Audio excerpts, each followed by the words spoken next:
रहे होंगे। पिछली क्लास में हमने डिस्कस किया था about ampere circuit law and its application, और हमने किया था सोलेनॉइड एंड टोरॉइड का डेरिवेशन मैग्नेटिक फील्ड फाइंड करने के लिए। उससे रिलेटेड आप लोग न्यूमेरिकल सॉल्व करिए और प्रॉब्लम्स जो हो अराइज हो उसको पुट अप करिए, हम बताएंगे। इस क्लास में हमको करना है, कोई चार्ज पार्टिकल है और वो मैग्नेटिक फील्ड में मूव कर रहा है, तो उस पर फोर्स और उसके वेलोसिटी टाइम पीरियड के कैरेक्टरिस्टिक्स के बारे में। तो for the first heading, force on a moving charge particle in a uniform magnetic field. Force on a moving charge particle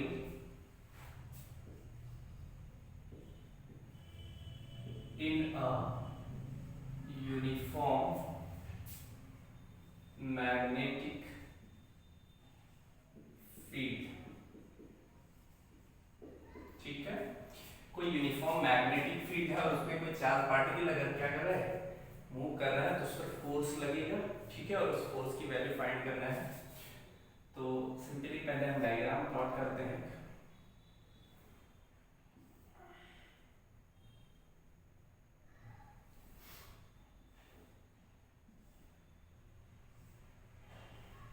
three D diagram बनाएंगे। ठीक है, ये एक्स एक्सिस को रिप्रेजेंट कर रहा है, ये वाई एक्सिस को रिप्रेजेंट कर रहा है, और ये जेड एक्सिस को रिप्रेजेंट कर रहा है। ठीक है, अगर मैग्नेटिक फील्ड इस डायरेक्शन में है, मैग्नेटिक फील्ड की डायरेक्शन है, और यहां पर कोई चार्ज पार्टिकल है पॉइंट पी पर, और जो एंगल बना रहा है थीटा, और इसकी वेलोसिटी जो है बी कंसीडर कीजिए। ठीक है, तो उस पर एक फोर्स लगेगा मैग्नेटिक फील्ड के परपेंडिकुलर, यानी ये। ठीक है, तो हम लिखते हैं कि इफ अ चार्ज पार्टिकल या अ चार्ज, ठीक है, Q moving in a uniform magnetic field, then a deflecting force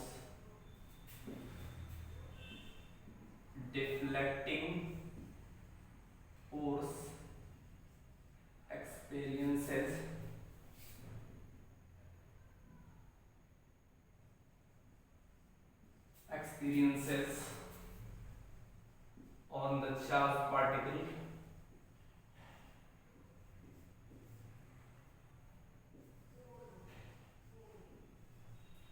which is given by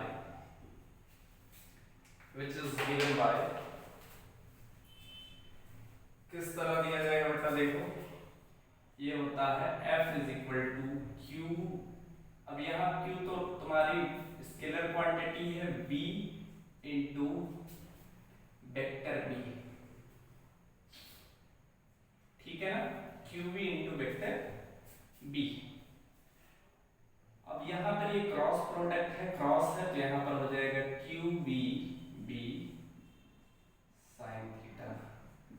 यानी यही जो फोर्स होता है वो अराइज होता है जब कोई चार्ज पार्टिकल किस पर मूव करता है, magnetic field, uniform magnetic field में मूव करता है। ठीक है ना, अब बेटा बात करते हैं, अगर साइन थीटा की जो मैक्सिमम वैल्यू होती है वो क्या होती है, 1 होती है। साइन थीटा की मैक्सिमम वैल्यू क्या होती है, +1 होती है। और सब तो वेरिएबल है यहाँ पर, थीटा अगर एंगल चेंज करें तो फोर्स मैक्सिमम होगा, और यानी 1 है इसकी मैक्सिमम वैल्यू।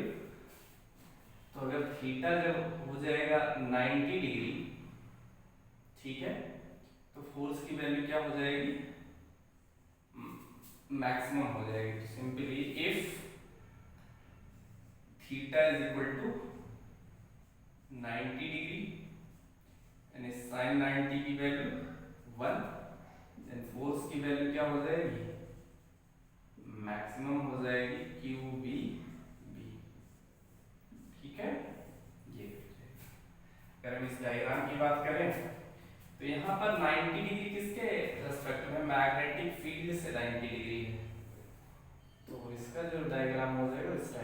जाएगा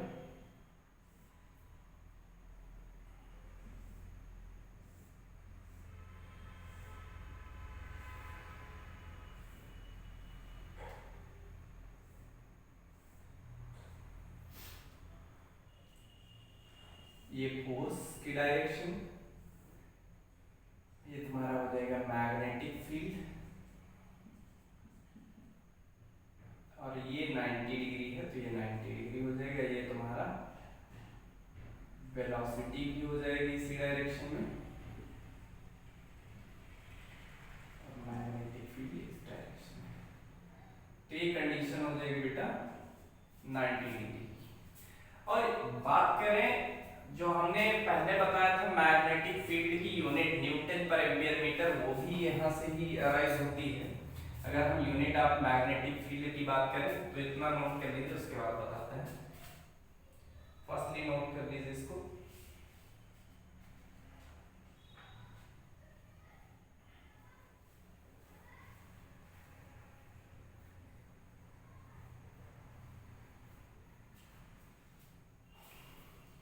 नोट हो गया होगा।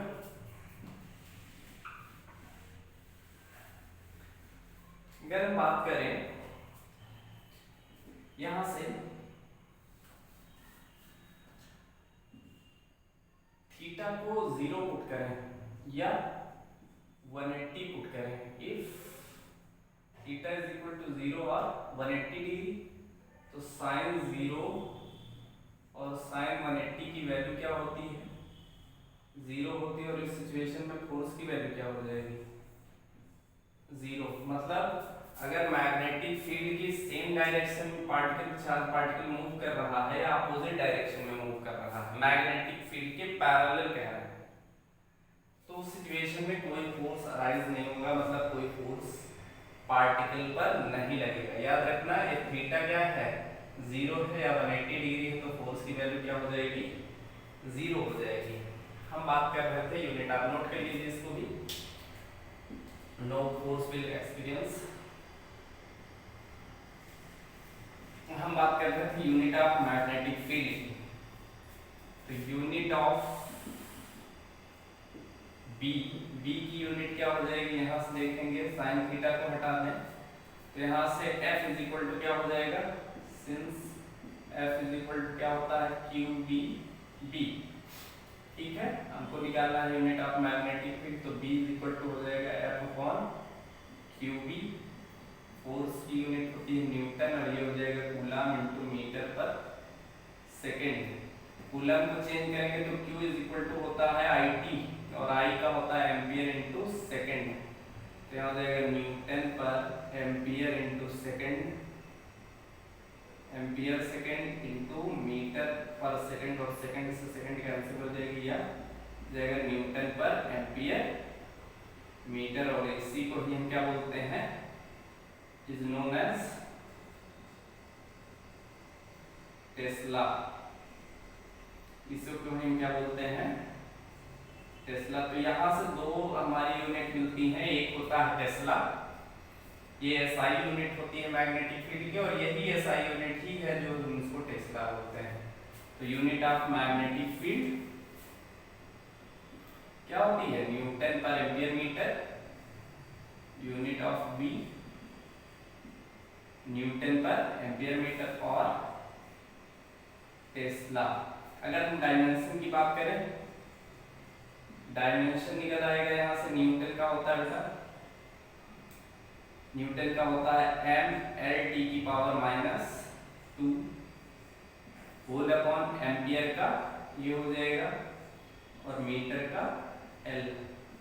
इसको सॉल्व करेंगे तो L से L क्या हो जाएगा? कैंसिल आउट हो जाएगा। यहाँ आ जाएगा mT to the power -2 and A inverse. Clear हो गया सबको? कोई प्रॉब्लम नहीं है। यूनिट और डायमेंशन निकालने के लिए हम इस फॉर्मूले का यूज करते हैं, F is equal to QBB। ठीक है, जल्दी से नोट कर लीजिए फटाफट से।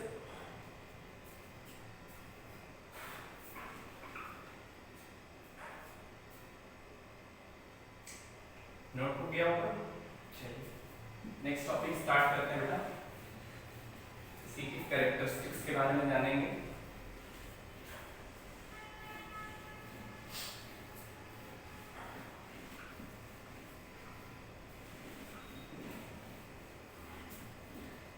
तो फर्स्ट हेडिंग है इसमें motion of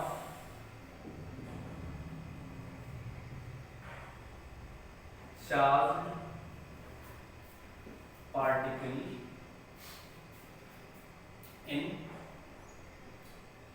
uniform magnetic field. ठीक है, motion of charge particle in uniform magnetic field. हमको यूनिफॉर्म मैग्नेटिक फील्ड में जब चार्ज पार्टिकल मूव कर रहा है तो उसके मोशन के बारे में जानना है। दो कंडीशंस हैं।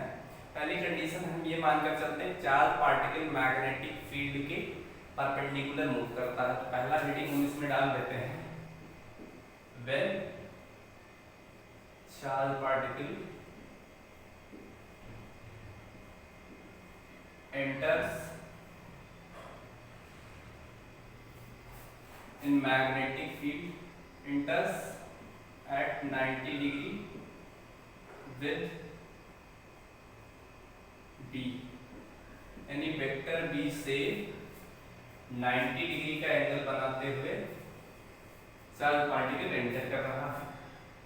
तो इस सिचुएशन में हम पहले डायग्राम बनाएंगे बेटा। ये मैग्नेटिक फील्ड है, क्रॉस दिखाया गया है। तो क्रॉस का मतलब होता है मैग्नेटिक फील्ड क्या होगा, परपेंडिकुलर होगा, परपेंडिकुलर डाउनवर्ड। तो याद रखना अगर कहीं क्रॉस बना हुआ है तो क्या शो करेगा, मैग्नेटिक फील्ड शो करेगा और परपेंडिकुलर डाउनवर्ड होगा। क्या होगा, downward.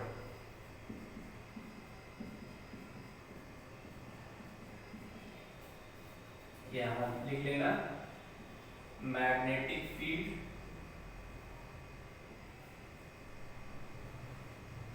Perpendicular to sheet acting downward. और अगर कहीं इस टाइप से दिया गया हो सिंबल तो इसका मतलब ये होता है मैग्नेटिक फील्ड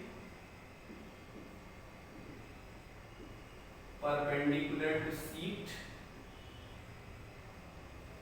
शीट या पेपर या बोर्ड कुछ भी लिख सकते हैं, यहाँ तो बोर्ड है तो बोर्ड की जगह हम लिख सकते हैं sheet acting upward.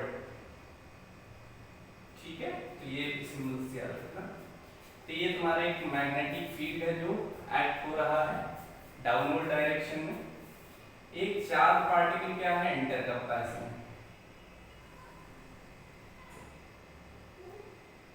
Charge particle क्या कर रहा है, एंटर कर रहा है। ठीक है,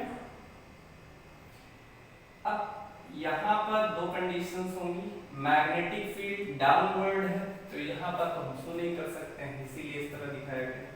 फोर्स क्या होगा, परपेंडिकुलर। मैग्नेटिक फील्ड अगर डाउनवर्ड है तो फोर्स क्या होगा, इसके 90 डिग्री होता है फोर्स।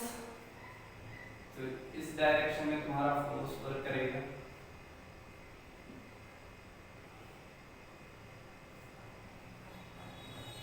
और पार्टिकल क्या कर रहा है, क्योंकि बात समझिए मैग्नेटिक फील्ड डाउनवर्ड है, चार्ज पार्टिकल इसके परपेंडिकुलर क्या कर रहा है, मूव कर रहा है।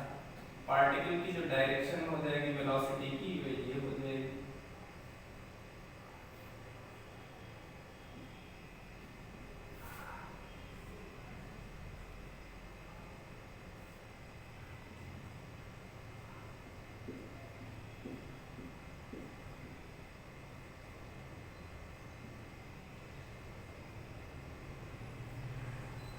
ठीक है, ये कंडीशंस है।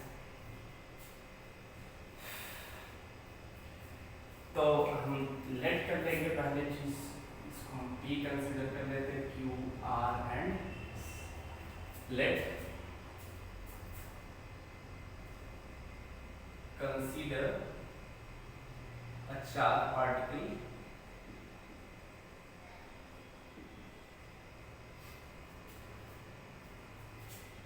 charged particle, the charge q of mass small m enters in magnetic field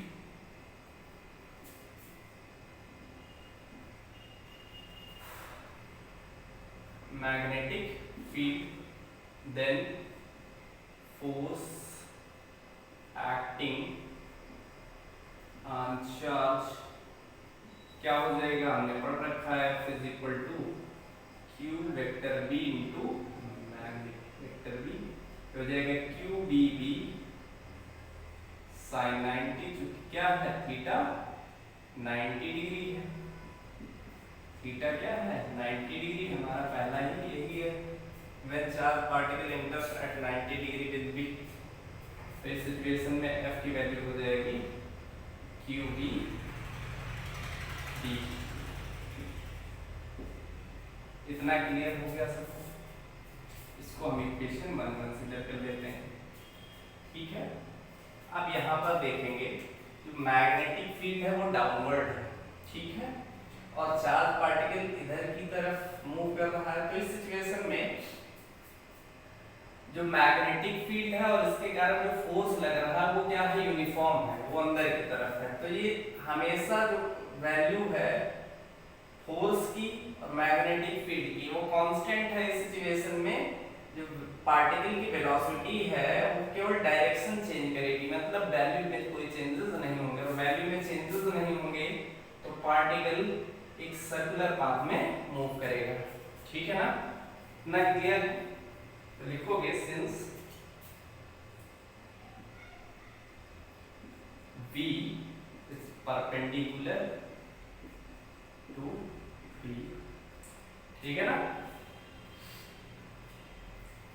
Then force acting on the particle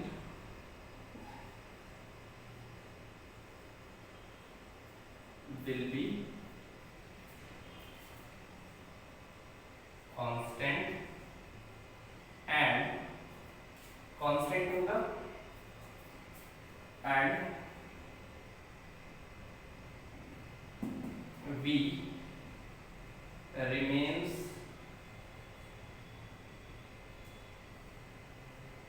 constant but direction change time to time, so particle will move in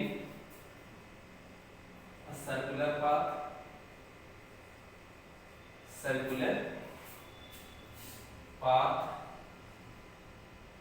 hence। अब बेटा circular path में move कर रहा है तो हमने class 11th में पढ़ रखा है कि अगर कोई ऑब्जेक्ट सर्कुलर पाथ में मूव करता है तो उस पर क्या वर्क करता है, सेंट्रीपिटल फोर्स। सर्कुलर पाथ में मूव कर रहा है तो उससे क्या होगा, सेंट्रीपिटल फोर्स लगेगा। लिखोगे then a centripetal force acts on the particle, so centripetal force का फॉर्मूला होता है mv²/r, क्वेश्चन नंबर। और जो रिक्वायर्ड सेंट्रीपिटल फोर्स है वो किससे मिल रहा है, यानी इस चार्ज पार्टिकल को इससे मिल रहा है। तो ये हो जाएगा, दोनों को इक्वेट करेंगे तो यहाँ हो जाएगा mv²/r qb। यहाँ से r की जो वैल्यू होगी b से b कैंसिल हो जाएगा, रेडियस की जो वैल्यू आ जाएगी mb/qb।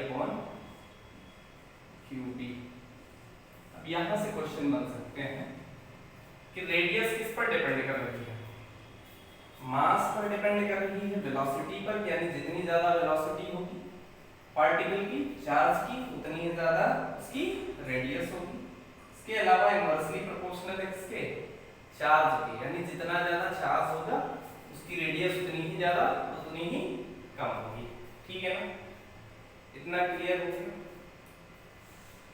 अब हम बात करेंगे कि अगर चार्ज पार्टिकल की काइनेटिक एनर्जी के क्या है, के,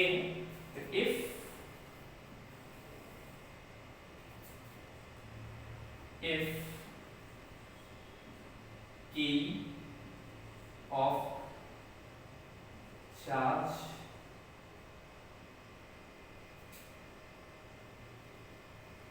ऐसे लिखिए, kinetic energy of charge K is equal to क्या होता है, हाफ mv²। तो यहां से v की वैल्यू निकाल लेते हैं, तो v इज इक्वल टू हो जाएगा 2k अपॉन m। क्लियर है, और स्क्वायर है तो अंडर रूट लग जाएगा, under root 2k upon m, और v की वैल्यू यहां पर पुट करेंगे तो v इज इक्वल टू हो जाएगा अंडर रूट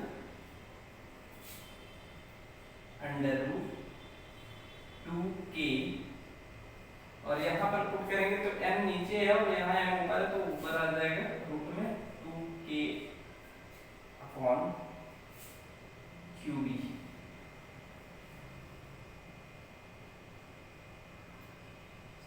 सॉल्व करके देख लेते हैं, m अपॉन qb और into under root 2k upon m put करोगे तो यहाँ से कैंसिल हो जाएगा और ये आ जाएगा यहाँ पे अंडर रूट km और अपॉन में qb, तो अंडर रूट km अपॉन में q into b।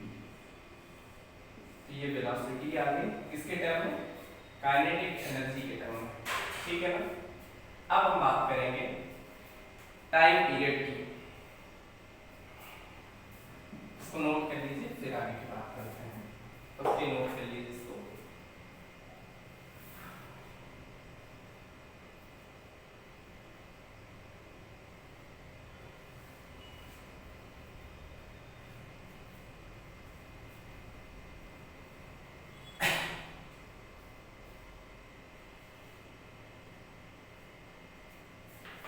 Topic complete नहीं हुआ है, इसके आगे की बात कर रहे हैं हम, इसको ही रिवाइज कर रहे हैं, आप लोग कंप्लीट कर लिए होंगे।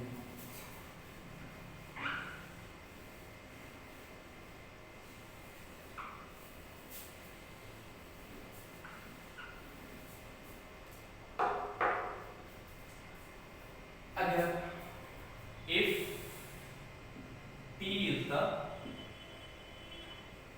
time period of the particle,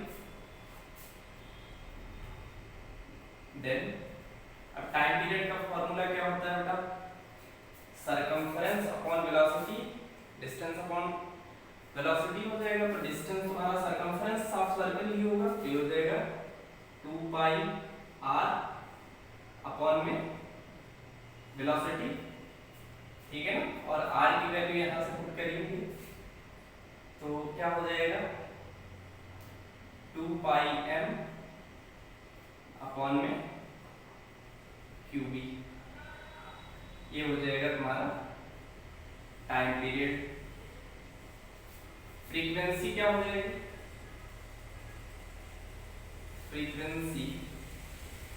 frequency का फॉर्मूला होता है n is equal to 1 upon time period, तो टाइम पीरियड का रेसिप्रोकल करेंगे तो आ जाएगा qb अपॉन 2 पाई m। अब यहाँ से क्वेश्चन बहुत ज्यादा बार पूछा जाता है, टाइम पीरियड और फ्रीक्वेंसी अगर हम रेडियस इंक्रीज करें, रेडियस क्या करें इंक्रीज करें, वेलोसिटी इंक्रीज करें, तो उसके टाइम पीरियड में क्या इफेक्ट होगा चार्ज पार्टिकल के। तो यहाँ पर देख रहे हैं हमारा कोई रिलेशन नहीं है रेडियस के टर्म में, ना यहाँ पर वेलोसिटी है ना रेडियस इन्वॉल्व है, तो इस सिचुएशन में कोई इफेक्ट नहीं होगा, मतलब टाइम पीरियड चार्ज का सेम रहेगा। ठीक है ना, चाहे रेडियस इंक्रीज कर दें या डिक्रीज कर दें। तो हम थोड़ा सा पॉइंट लिख लेंगे यहाँ पर,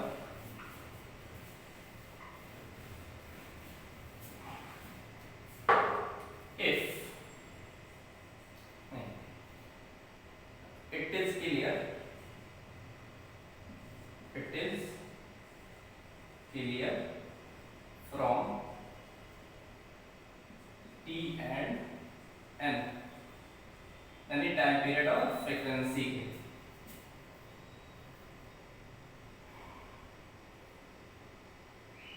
It is clear from expression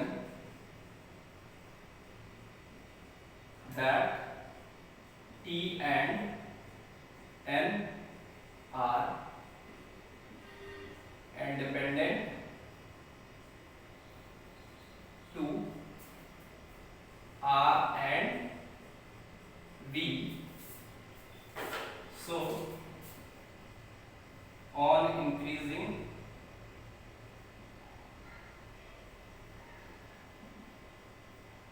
radius and velocity of charge, time period remains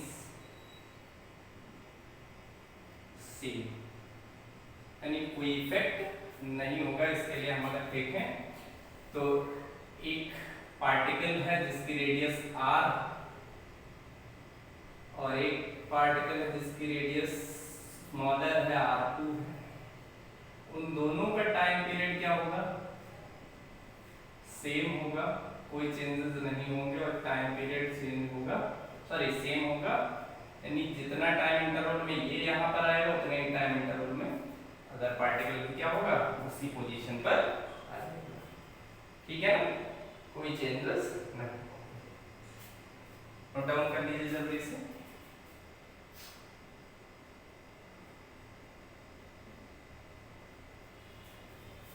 और फिर नेक्स्ट हेडिंग डालिए, when a charge particle enters at theta degree with b।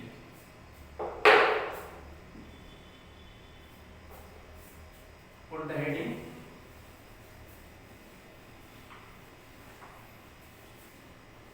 जल्दी से फटाफट से डाल दीजिए हेडिंग।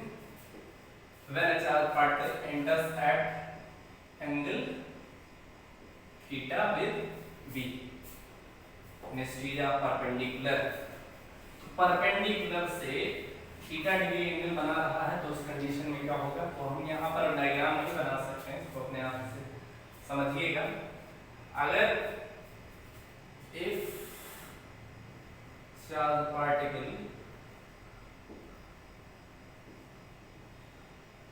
मेक्स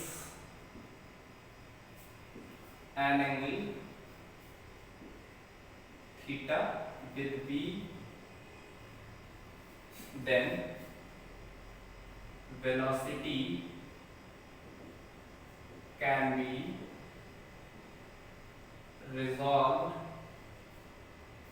एक मिनट डालते हैं इसमें बेटा।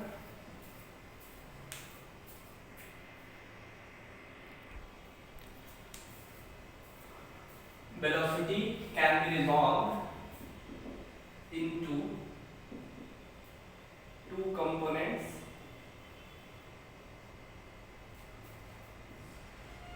first is v parallel, a parallel component,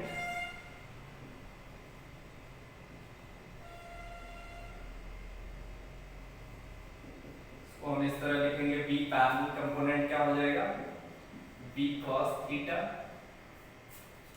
and b perpendicular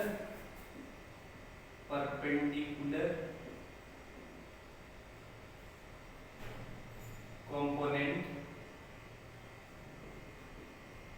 is equal to हो जाएगा b cos theta। अब b पैरेलल क्या करता है?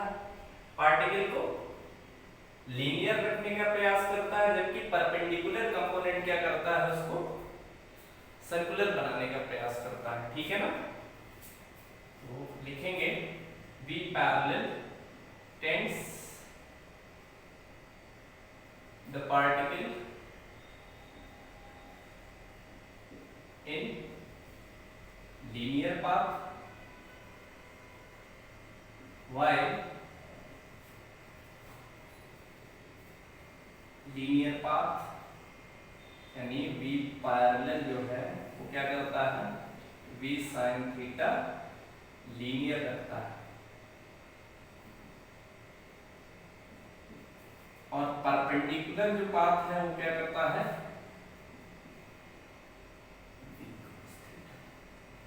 और परपेंडिकुलर कंपोनेंट सर्कुलर रखता है।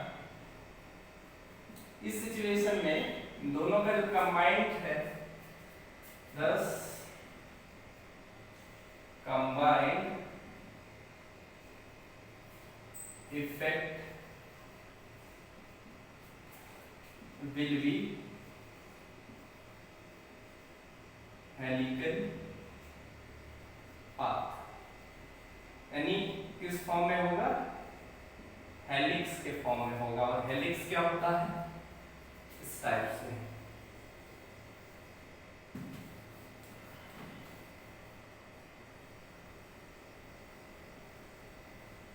इस टाइप से। ये जो तुम्हारा होगा वो क्या होगा, हेलिक्स फॉर्म में होगा। और हेलिक्स में यानी इस टाइप से, सर्कुलर पाथ में नीचे स्प्रिंग टाइप से होगा, ठीक है ना। और इस सिचुएशन में तुम्हारा टाइम पीरियड हो जाएगा, time period then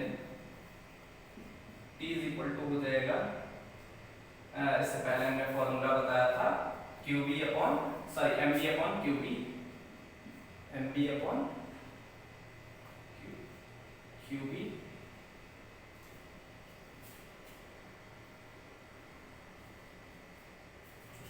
time period नहीं, रेडियस होता है। और यहाँ से इसमें कौन सा इन्वॉल्व होगा, परपेंडिकुलर कंपोनेंट इन्वॉल्व होगा। और परपेंडिकुलर की वैल्यू पुट करोगे तो आ जाएगा MB sin थीटा अपॉन में QB। फर्स्टली नोट कर लीजिए इसको जल्दी से, फटाफट से।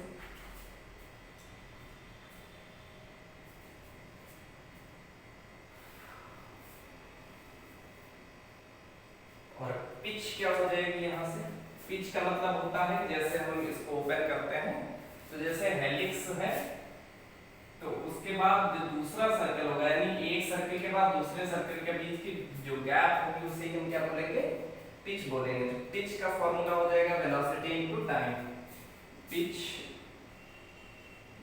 Of the helix P is equal to हो जाएगा V parallel into time.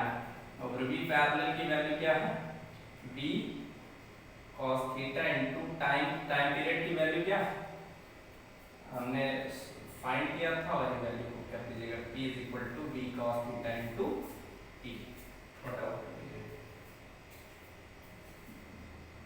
P is equal to V cos theta MD upon, क्या फाइंड किया था बेटा, QB upon 2 pi m, QB upon 2 R is equal to होता है MB upon QB, तो यह आ जाएगा 2 pi m upon QB, 2 pi m upon QB। Note down it fast. Next class में हम डिस्कस करेंगे about Laurent force and force on A current carrying conductor capped in a magnetic field. आज के लिए इतना ही। आप लोग इससे रिलेटेड प्रैक्टिस करिएगा और इससे रिलेटेड क्वेश्चंस आप लोग सॉल्व करिएगा जो आपकी बुक्स में अवेलेबल हैं। Thank you students.